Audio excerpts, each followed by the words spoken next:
So every movement has its own effect on the horse's body, right?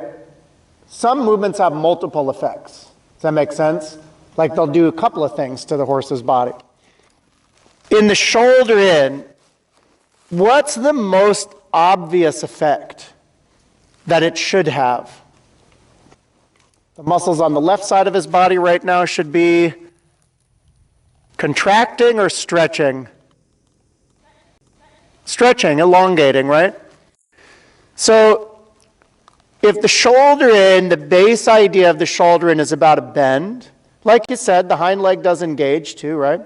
If it's about bend, and if it's about through the bend stretch of the left side of his body, we should notice and see a marked difference in the way that left shoulder moves when you get into the shoulder in. So the biggest thing that you should see in a shoulder in is the outside shoulder becoming freer, stretched. Does that make sense? Yeah. So you do see, in a sense, the engagement, but it's not as obvious as that little extra lift and reach through the left or the outside shoulder. So what I want you thinking is in that shoulder in, that's what you want to be feeling for or pushing for. So I'm going, if I get too much angle and he starts leg yielding, that left shoulder never really gets the stretch and the lift. That's it. Good. Or if I get him in there and the hind leg doesn't do enough, the diagonal pair, the inside hind leg, isn't going to push that outside shoulder up high enough.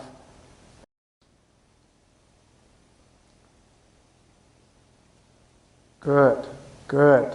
Haunches in, next long side. Nice. Little rounder still through the pole.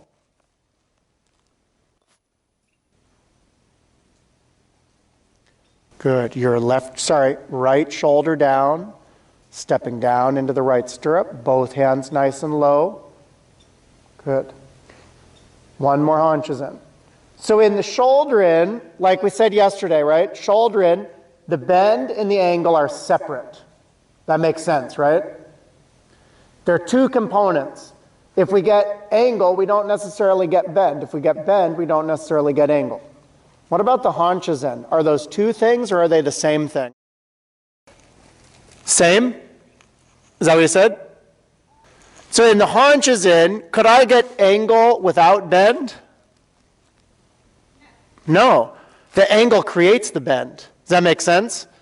And the bend in that sense then in turn creates the angle. Meaning, if he looks with his eyes right now straight down the rail and that doesn't change, and you say to his haunches, more in, more in, more in, and his visual path never falters from looking straight down the rail, the more you get the haunches in, the more bent around your inside leg he is. So the angle and the bend are the same thing in the haunches in. So with the angle of the haunches in, I always tell people to challenge it, right?